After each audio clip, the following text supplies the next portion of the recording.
नीलम Bhojpuri channel के subscribe करे खातिर लाल बटन पर उंगली दबाई और घंटी के चिन्ह पर क्लिक करके नया नया भोजपुरी गीत के आनंद उठाई।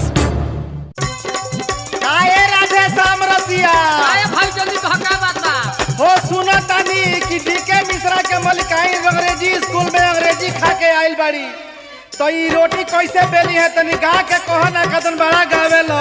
अच्छा तो भैया हम सुनाओ तनी एगो हमार कैसेट ले लो, सुन लो। यदि सुनइबो तो ये रोटी है तरह का फराउटा किए हैं। बीबी पास मिलली, बीबी पास मिलली, मिलल बिया मोटी, बेली कैसे रे ई तो बेलना से रोटी, बेली कैसे रे ई तो बेलना से रोटी। बीबी पास मिलली, बीबी पास मिलली, मिलल बिया मोटी, बेली कैसे रे ई तो बेलना से रोटी, बेली कैसे रे ई तो बेलना से रोटी।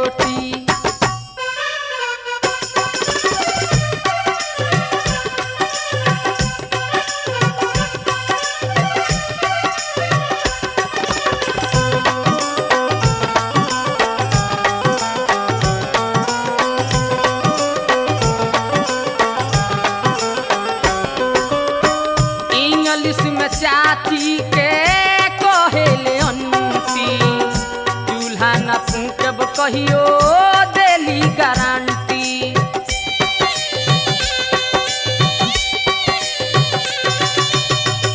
इंग्लिश में चाची के कहेले अंती, चूल्हा न फूकब कहियो देली गारंटी।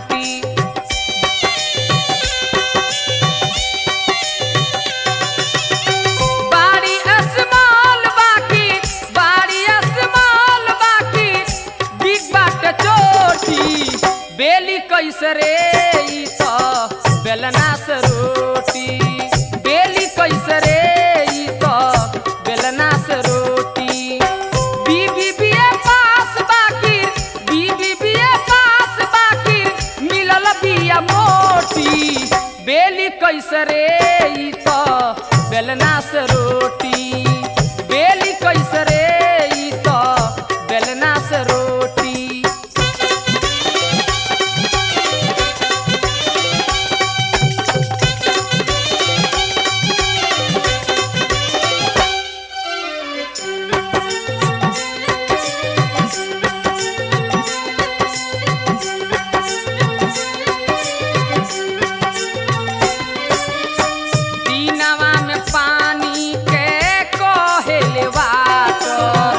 रतिया में अलुई के कहले टमाटर,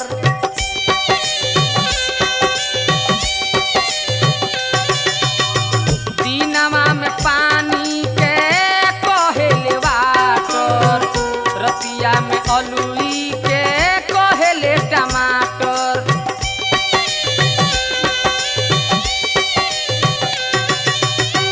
होला रतौधी बाकिर, होला रतौधी बाकिर, नाम परल ज्योति, बेली कैसे रे ई तो बेलना से रोटी, बेली कैसे रे ई तो बेलना से रोटी। बीबी पास मिलल, बीबी पास मिलल, मिलल बिया मोटी, बेली कैसे रे ई तो बेलना से रोटी, बेली कैसे रे ई तो बेलना से रोटी।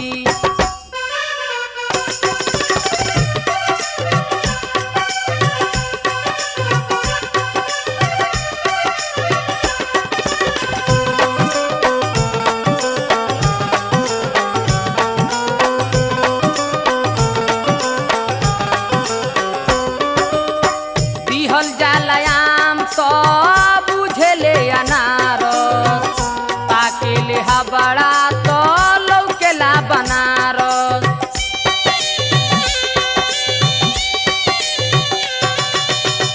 दिहल जालयाम तो बुझेले अनारस, पाकेले हबड़ा तो लौकेला बनारस।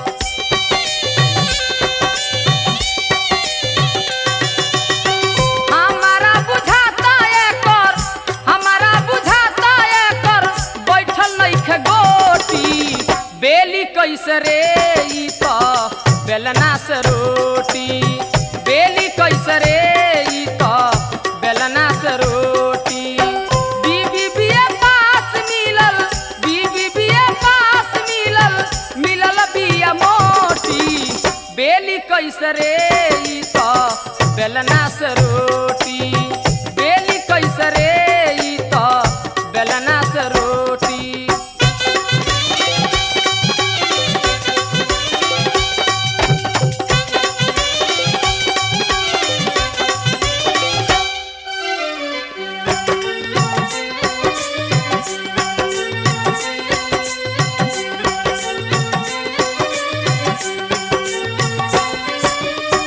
कहेले मंटू केहू केहू करीती हमारा बुझाता कि मिसिरा पर बीती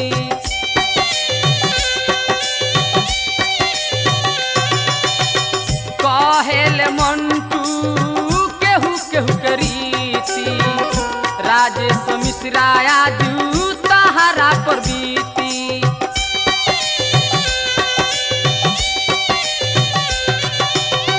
रसिया राधे श्याम कहले रसिया राधे श्याम कहले भुइया जलोटी बेली कैसे रे ई तो बेलना से रोटी बेली कैसे